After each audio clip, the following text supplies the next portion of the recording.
Yes, team. Welcome back. So I got my first guest. I've decided to mix things up. And it was only fitting that I invited my queen, my partner, my soulmate, the person that I called in after doing all of this work on myself, the boss. She's absolutely gagging to speak. And she hasn't even had coffee. She's actually doing decaf at the moment. Can you fucking believe it? Anyway, I'm going to hand you over and introduce my partner, my soulmate, Hi, Kady it's me. the mother to my child. And I want you to introduce yourself today, without the labels though, without the labels like partner, mum. Who are you? So Tell the people. that's like the hardest question. Like, if I was on anyone else's podcast right now at this time in my life and they asked me that question, I'd be like, oh, fuck. But it's you. So, and your podcast, as you've told me 7 times. Yeah, it's really, really hard because I'm so used to coming on podcasts and introducing myself in terms of my business. Mm-hmm. And I'm a women's empowerment coach, a breathwork facilitator, female sexuality practitioner. But right now, I'm not doing that. So obviously, as you know, I've pressed pause on things so that I can really discover who I am. And so asking me who I am is a bit triggering, not going to lie. Good start. Yeah, a bit triggered. No, I knew you was going to ask me, but I don't know. I think I am a creative, extra, dramatic, loving, soft and strong woman who is definitely on this journey of, really finding who I am beneath the labels of now mum, yes, partner, but really business is a huge one. You know, that was like my personality. So for me, like without hiding behind those titles, like who am I? That's who I am. She's underplaying herself. She's an incredible Oh, thank you. facilitator. She's an amazing coach. She's probably I've worked with many coaches over the course of my time in this space, and I still to this day watch you coach and watch you facilitate and watch you do breath work with clients and watch you create. And I still think you are the secret weapon in the world, and one day you'll reach the stars just because of your brilliance. And I mean that. Like, I've watched this woman in person, and she does tend to undersell herself. She's a fantastic partner. She's an unbelievable mum. She doesn't give herself enough credit, and I will fucking do it.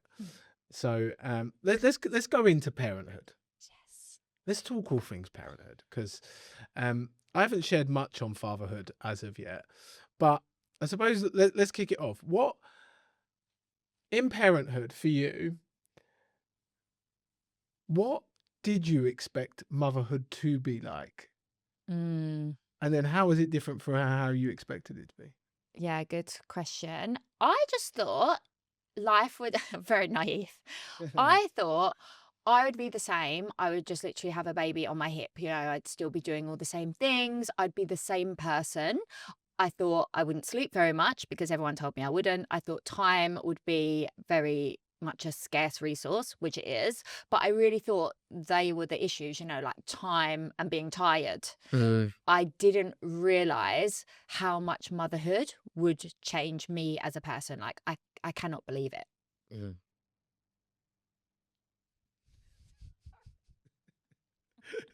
I knew this was going to be funny.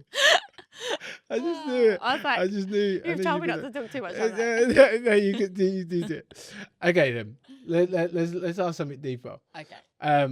I wrote a couple of questions because obviously there's going to be men listening to this. Yes. And I was like, let's give some insight to men, because I'm going to be honest. When you went into parenthood and you moved into that, like, let's call it for what it is, like a rite of passage from maiden to mother. There's a person I loved pre-motherhood, and there's a person I love now, and I'm falling in love with. Yeah. Because you are a different woman. You're a completely different woman from who I originally dated. And there was a lot of things, well, I suppose I didn't fucking expect. What's something you wish men understood more about this phase and this transition from maiden to mother? Yeah. Okay. A lot. Take notes, man. Here we go. Take notes, man. Right, here we go. So before I took my pause, I have got a membership. I'm still running it. It's one of the very few things that I'm doing on this career pause, but I just love it so much. I have a membership for new mums. And so this is not just me, I will speak from my experience, but it's the things that I've heard like from so many new mums. So it's quite a universal experience.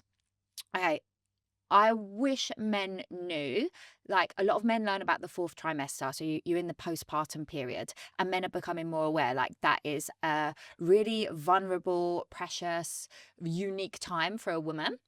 But I think a lot of men and doctors will act like, okay, you've had your 6-week check or the baby's 6 months now or 3 months, it's over.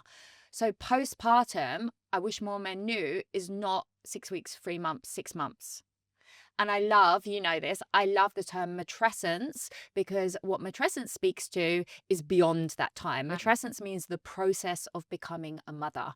And this is not like a bad thing that a lot of men don't know this because a lot of women don't even know it. I'm like teaching women this stuff and I didn't even know. I'd heard the word, but I didn't really understand what it meant.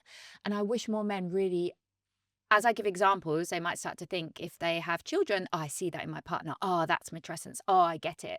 But it means the process of becoming a mum. And it's like adolescence, literally that messy middle where you're not a child like anymore, but you want to be the big confident guy who goes up and talks to the girls, but instead you're probably like a spotty teenager and you're feeling awkward and you're trying to put on a front. And it's like, that's matrescence. It is literally a becoming. And so we're not who we were before we had our baby, but we're not yet who we've become. So we're like, who am I? What do I even like anymore? And it's very messy and it's very raw and it's very confusing. And I think I'll say, like, it's not just maiden to mother. So we only have one baby, and so going from maiden to mother is huge, but matrescence will start with every baby they have. So you could have another baby, you've already got one, have another one, and your partner will go through a whole other matrescence. Every woman's matrescence is different. There's some universal things, like I'm sure we'll get into, but every woman will have one. No woman who has a child will not have a matrescence. Yeah, it's been difficult to watch you go through that. Yeah. It's like, I mean, from someone who's loved you so fucking deeply, and to watch you be this quite extroverted, confident, outspoken at times, individual, to seeing you overnight, like, try to make sense of the world and your environment based on who you are now. I think I was naive. As a man, you sort of know that there's going to be a 6-month period that your partner's going to be repairing a little and she's going to pour into the baby. I think there is like a universal like language that we know that as men. I didn't realize the depth that goes. Me either, though, you know? So I don't think it's a bad, like, on men. It's like, I didn't either. And I want to like normalize it. So I wish more men knew. I also wish more women knew. And like what I'll say is like this process of matrescence, it can affect every single area of a woman's life. So the biggest thing for me has been identity. Like you said, I was a very confident woman. I knew myself. I liked who I was and I liked like how I'd got there. You know, I'd really done a lot of work on myself to become this woman who was adventurous, who was very courageous, who was very independent. I loved all these things about myself. And from the second my matrescence begun, which for me, it was on our fertility journey, I had to start slowing down. I'm also very fast paced usually. I had to start this journey of slowness, but it really got me in pregnancy. And it's been unfolding. And so for me to one day be all of those things and the next day to be like, you had to drive me everywhere during pregnancy because I was sick for 10 months I was pregnant. Yeah, difficult pregnancy. Yeah, independence gone, you know, adventurous gone because I just wanted to be around the corner from my mum.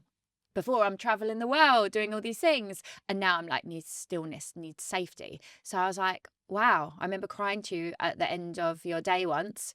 And I was just like, I bring nothing to the table. Like, I'm boring. I mean, that I remember that line quite clearly. And at that time, I was like, what the fuck is going on? Like, what the fuck?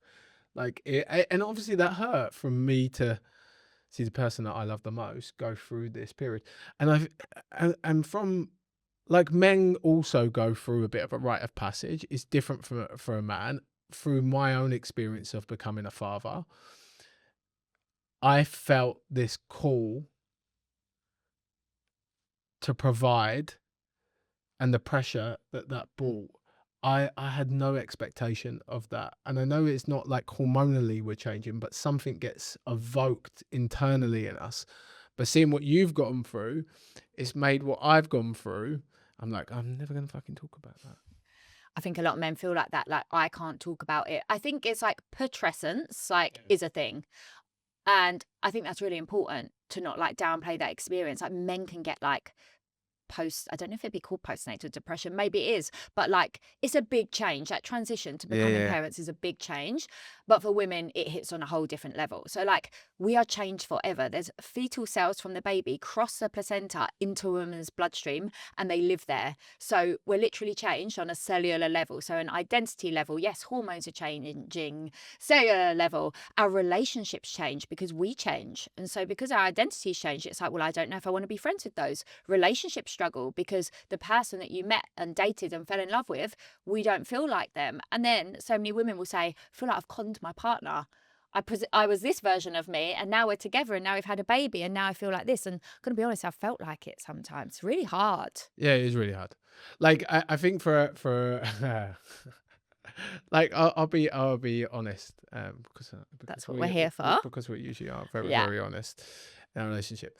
But I didn't know how much our sex life would change due to that. Yeah. And the like, a lot of the worth that I collated, or confidence inside our relationship, was how much I could turn you on. Yeah. Right. And then overnight, the methods Yeah. that we had created, where I Yes. was like, The blueprint. the blueprint, sexual blueprint. our sexual blueprint, that would create X result. The map wasn't no longer. The map was gone. I haven't got a fucking clue where to go. Yeah. You know, this is what I want to talk about as well. Like, so many women who I speak to, mothers, like, what they used to like when it comes to sex and intimacy, they don't like anymore. And they're like, they don't know how to initiate it. They don't know how to turn around and be like, the thing I've always liked, I don't like anymore. Like, we will talk about those things, and some couples will, but I know, like, even though we talk about it, it's still really fucking hard. I find it hard. I feel guilty. You find it hard. It's like difficult to navigate. And I thought as well, like, it's not going to change. I even read that book. Do you remember there's a book called How to Not Let Having Kids Ruin Your Sex Life? Yeah, I do recall that. But I didn't want to accept what it was saying. I read it before when I was pregnant, I think, but I didn't want to accept it. And it was basically saying, you have to start again. You have to start afresh. You have to accept it's going to look different. And I didn't want to. I wanted to prove, like, no, we're a good, solid couple. We're not going to have roommate phase. We're not going to, like, all the things people say, it's not going to happen to us. But it doesn't. It does. Sorry, it does. It does. It is. It is happening. Yeah. Yeah. And it's like, it's a really difficult phase, like, for a man's identity, your identity, and the relationship's identity. It's like, it affects all three pieces, because we got a lot of our confidence in us as a couple due to our sexual chemistry, and that has now been, it shifts, right? It it's shifts. changed. It's different. Mm. Yeah. And I think, like, for a woman, birth can be different for everybody. Some people can have really empowering births. Like, mine was, don't want to say traumatic, but like, to a degree it was. It wasn't how it was planned. And I definitely, like, disassociated from my body, like, just felt like my body wasn't mine and just couldn't connect to it. Not just because of the changes in how it looked.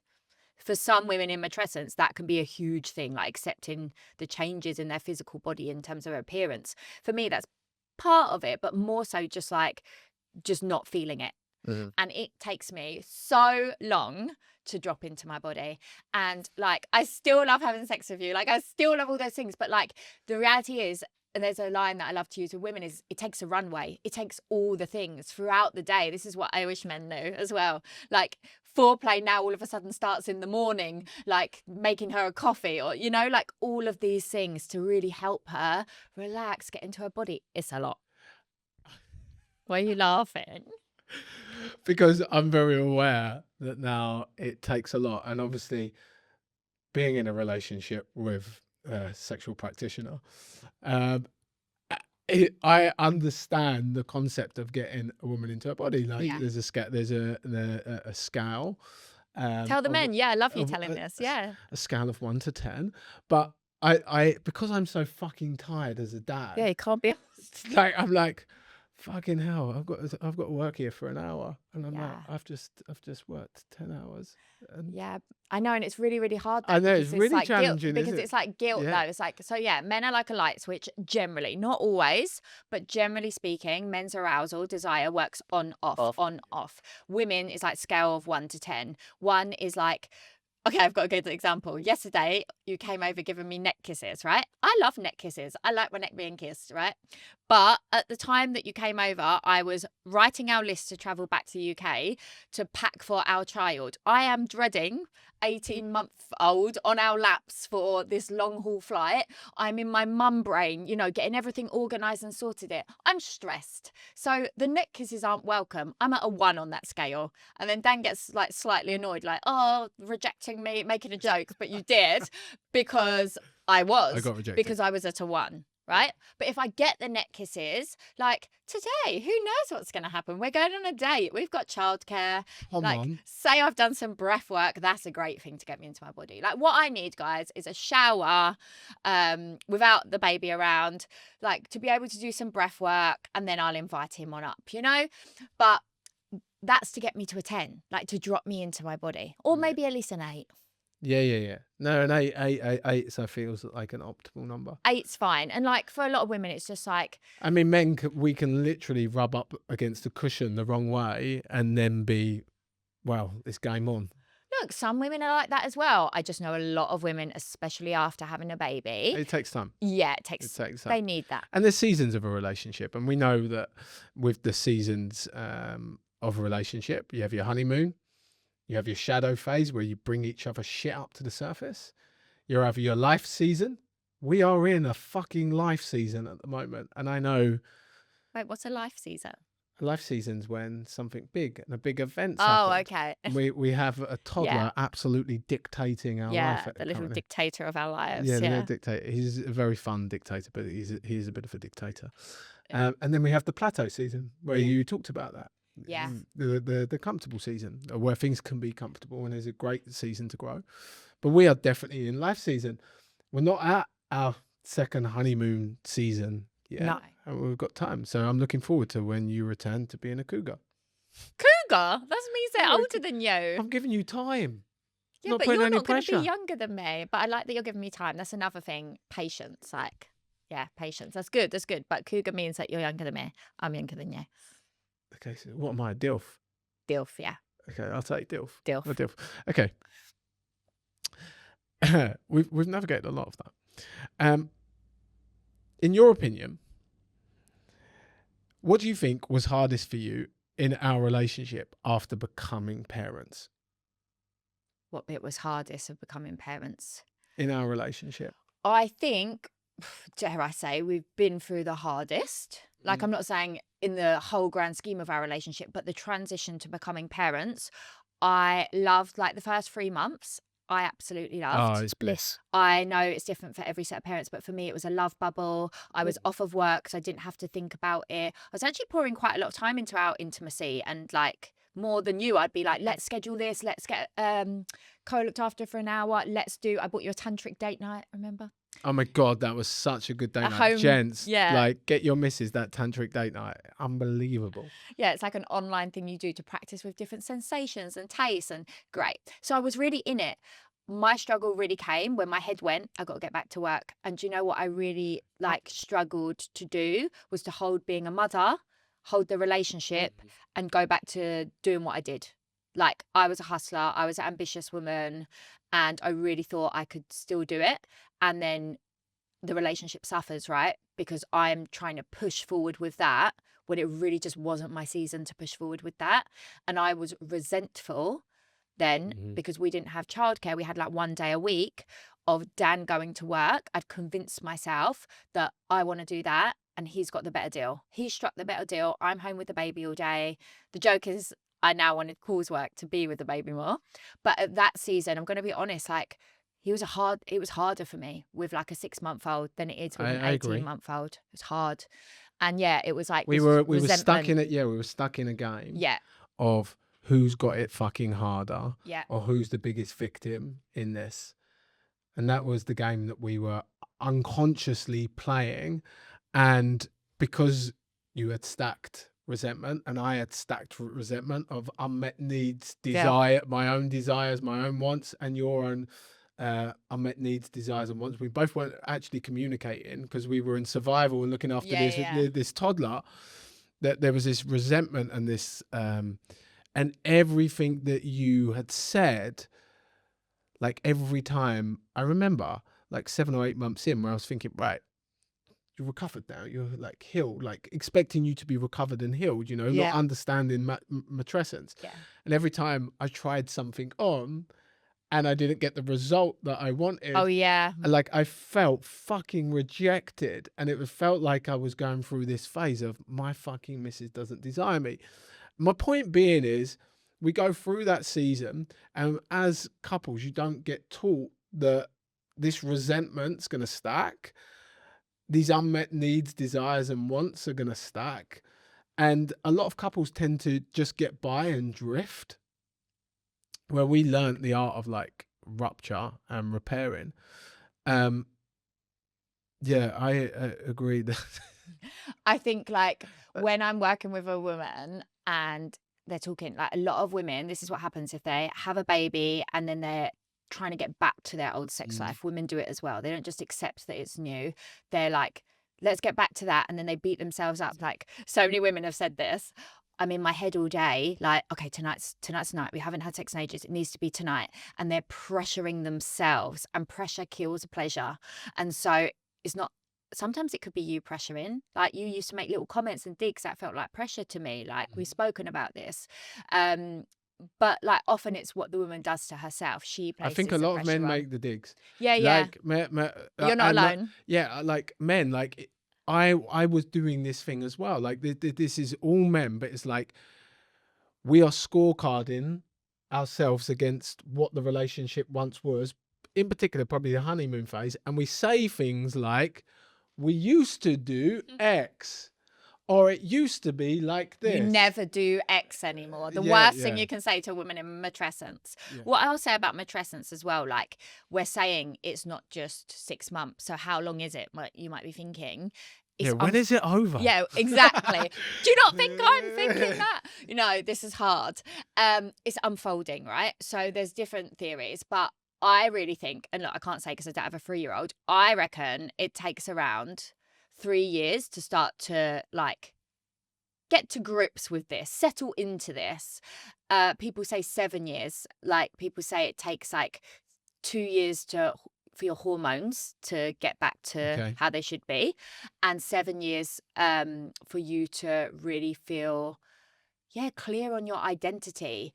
And look, I think maybe it does take 7 years, but I already know from where I'm at now, 18 months of like, okay, it's not just time, but time helps. And I can see in another few months, I'm going to feel a lot more whatever this new version is of me, right? So it's still going to be unfolding. But I definitely think women are also up against this bounce back and this narrative that when you hit the 1 year mark, you'll feel like yourself again. And I really fell into a deep like... That's because of the narrative of society. Though. That's the conditioning of society. You only get that women only get 9 months or a year off if they're in a corporate job. And then you're back to normal. You're back to normal and you're expected to go back to a certain level of performance and expectation. Yeah. So if your partner's still melting down, she's like not feeling good in her body, her hormones are still everywhere, like, and it's been over the year, like that's okay. Like that's just kind of what happens. I want to really normalize that because it's definitely not what I see, but it's behind closed doors, sliding into my DM secretly in the membership, the thing that all women are experiencing. Oh, thought I'd have my spark back by now. Where is it? Mm.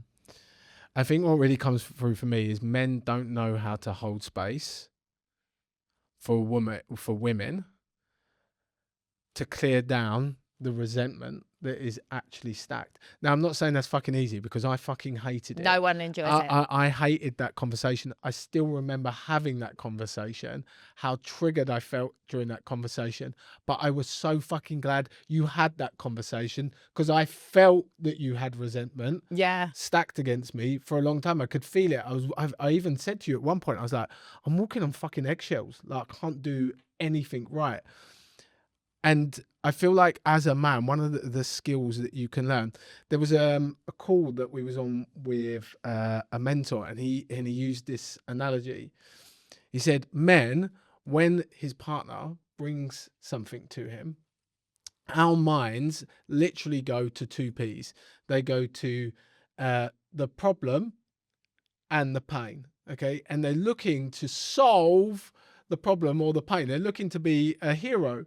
But what we don't see about with women is, like with you, with the resentment, you didn't need me to solve it. Yeah, I just needed it to have space. Have space. Yeah. And that's what men don't attune to. Women need to be seen in the process. It's the third P that they miss. You have the pain, the problem, and the process. And that's this grey area where women just need to come in, they need to have a chat, they need to sit around dinner, they need to clear it down. And for us as men, we need to get great at creating the ability to be in the discomfort of just, here I am, missus, in the process, without trying to fix her. And what did I say? Matrescence, like the definition of matrescence is the process of becoming a mother. So yes, we're talking about resentment, but like bigger picture here, she's in her huge process of becoming a new fucking human. And so, yeah, she needs to be held within that, and it's going to be challenging. And I think resentment is probably the hardest part, because it can feel like, I know you felt like this because you would say it, you hate me, you don't like me anymore. And it's not that. It's like, I love you. I've always loved you through this process. You're in your process too. But I think resentment, like it gets a bad rap, because it's almost like it's bad, and it's not bad. But the problem is when it's stacked. And when we tell ourselves it's bad and we can't say it, I'm going to offend them, don't want to upset them, then that's it. We keep it within, and it grows and grows and grows and grows. And then all of a sudden you feel like you're walking on eggshells. You feel like they can't do anything right. And yeah, I stacked it for, like, this is on me. I stacked it for too long because I didn't want to upset you. I also thought, what can be done? I thought nothing can be done about this. So this is the way it is. So yeah. I think there's a great question. And I remember reflecting and journaling on this question when I felt really, really fucking triggered. Is what part of me feels triggered right now? Because when you shared what you shared, it wasn't actually me that was triggered. It was a 15-year-old kid that had been rejected and bullied a lot, that felt like this person was about to abandon him. Yeah. The person he loves was about to abandon him. And it was that fear that was probably driving some reactive behavior of my own, that I need to take self-responsibility. So for men, like, just, it's a question, just reflect on, like, what part of you is coming up, like what part of you is alive for you right now. I'm curious. Wait, can I say something? Yeah, go on. Because it's on resentment, and it's like the biggest block to your partner, if like your new parents, or just parents, and your sex life isn't where you want it to be, one of the biggest blocks in the way is resentment. And so although you might not want to be having the resentment chat, you might not want to hear that hard feedback, that's what's in the way. There's like a line that I've heard many people say. It's something like, open your heart, and you'll open your legs. Something like that. But it's like, we can't open our heart. That's what I'm going to do to her tonight. I am opening her heart on our date. No, but opening your heart doesn't just mean like being loving. It's like, what is sitting here? What hard, uncomfortable truths are sitting on your heart that are stopping you? And that was like a block for me sexually. So yes, there are all these other changes, but like, until we'd been through that, And look, it's not a one-time, one and done conversation. The first time will be hard if you've been stacking it for ages. It will be triggering, but then it gets to become a bit more normal to share these things and less harsh. That's why you only really remember that one time. We still talk about these things. Yeah, we do. But yeah, I would say like the benefit is so many, like a more loving relationship, to feel more connected, more like close. And also like, yeah, like that's what's in the way. It's not always a libido problem. Sometimes it's a resentment problem. And that's the point, though. Men need some type of emotional pull for them to actually to have these conversations, yeah. to do these conversations. And if for men to look at this through the conversation, the benefit of you having difficult conversations and seeing a woman in her process and opening and pouring into you, even if it's fucking uncomfortable for you, she will open her legs. I think people think it's going more. to take away from that. Like, if she's telling me she's resentful at me, it's going to like impact our intimacy and our sex life, when actually it's intimacy. And I want to say, like, intimacy isn't sex. They're not the same thing. No. There's 3 levels of intimacy. There's like emotional, and this is emotional intimacy. It's not always like, what's your life vision? You know, it's like emotional intimacy is this, it's truth, it's being seen. And then physical intimacy, which is just like not sexual, but just physical, just like not sitting on opposite ends of the sofa, just cuddling. Maybe it's a naked cuddle, maybe it's a clove cuddle, but just more physical intimacy. And then I do love a sexual naked cuddle. yeah, same. And then it's sexual intimacy as well. So it's like all these things help, like all feed into one another, and they're all important. So this is part of your intimacy. Amen. So I'm going to ask you a couple of questions because we haven't got loads of time. How do I make you? Because lots of people look at our relationship and they know we have conflict and they know we have difficult seasons, but we both are very, very secure inside our relationship. And we're 2 really fucking wounded people. But pre this, we were both 2. We had a lot of wounds based on our trauma, pain, and suffering that we experienced. What is a skill? What makes you feel safe with me? What is a skill that I possess that makes you feel safe that men should work on? A skill that you possess. This is for my ego as well. Yeah.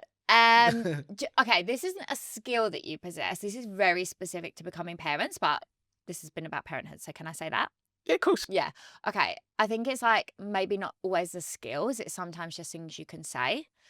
And going through this process of being somebody who I really loved who I was, to then actually now I'm working out how motherhood has changed me. A few months back, I remember thinking, I don't even know if I like how it's changed me. I don't like myself anymore. And it was really hard. But through that vulnerability of being like, I don't even like myself, you were there reminding me and saying to me, like, yes, you miss the old me. You're not pretending you don't, because that would be bullshitting. We both know we were great together and you fell in love with that version of me. But it didn't mean you wanted her back. And I think that is so powerful to like get across to your partner if she's in matrescence, of like, yes, I miss her, but I love you and I don't want her back, because you saying that gave me permission to. At first I was like, he's lying. But then I was like, You did think I was lying. he's lying. How could he? But I was going through a really hard time. And then I was like, do you know what? If he can miss her, but it doesn't mean that he wants her back, maybe I can too. And that was really powerful. And how that made me feel really safe was because I got to be seen. Like, you want your partner to see you in a certain way, no matter how long you've been together, right? Yeah, You want your partner to be attracted to you. You want, like I said, always being very independent. It's the biggest thing for men. Yeah. Men just want to feel desired by their woman. Yeah. We want to feel like like I want you to see me as a confident, independent woman. And I'm through this time, feeling a lot better now, but through this time, really a shell of myself. And like, to be able to be seen in ultimate vulnerability, like matrescence is exactly that. I remember you helping me out the shower postpartum, just like, I was like, oh, after my C-section, just like so vulnerable. But not even that, like there's other emotionally vulnerable times. And for you to be like, I'm not going anywhere. Like, just to let them feel safe to be seen by saying to them, it's okay for you to do this. It's okay for you to break down. I've always had guards, lots of them, as Dan knows. He's always wanted to get them down. And now I was like, right, well, now they're really coming down. Is this what you want? Fucking hell. But for me, it feels so intense, so vulnerable. And for him to just like be able to hold me in that, like, that's really, yeah, that's really fucking helpful. I know hold's a bit not that specific, but I think it's just like the words and not freaking, even if you go and freak outside by yourself after. I love that. I'm going to finish on this question today. So it just made me think about a line that I use with a lot of men, that earn the right to be your child's role model. Earn the right to be your child's role model. And the one thing I want to ensure Koa has is a blueprint of how to love a woman. And I love you more than I've ever loved you, and that's the truth. I'm telling fucking camera, which is a bit vulnerable. On that line though, I want to know, what do you want to pass to Koa? What is it that you would love to pass to Koa? What do I want to pass to Koa? I'm going to have to edit this bit because I need to have a think about this. Okay. Or what do you want Koa to learn from our relationship? Yeah, give me a minute. What do I want Koa to learn from our relationship?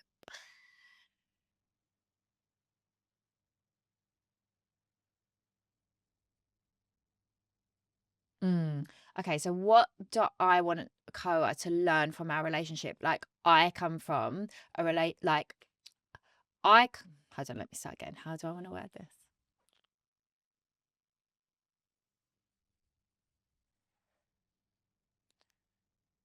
Okay, what's the question? What do I want Koa to learn from our relationship? I grew up with the belief that men are not safe. So, I mean, for Dan, you to create this, like, well, for me to feel safe within our relationship is huge because I have a lot of wounding around that. And I would love for Koa the same. Like, I would love for him to treat women in the way that I had to wait to you to be treated. That I had to wait for 29 years. And I was like so shocked. And I was like, why was this not the standard? And I didn't think, I had a vision of what I imagined a guy would be like and would write about it and all the things. But then when it happened, I was just like, it was like a big bitch slap of like, wow, like, I don't know, I really didn't believe almost. And I would really love Koa to be that fucking 18-year-old boys get a bad rap, and he's going to be 18, he's going to be 21, he's going to be all these ages. I really would love for him to have that, even if that person's not going to be his person. I hope he doesn't get married at 18, but like for him to just have this level of respect, right?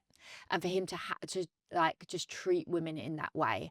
And I would feel like we done a good job, Yeah, I think there's a lot of fucking unhealthy portrayals, and teenagers are growing up watching really unhealthy versions of masculinity, the Tates of the world, and it's scary. it's fucking scary what you're seeing.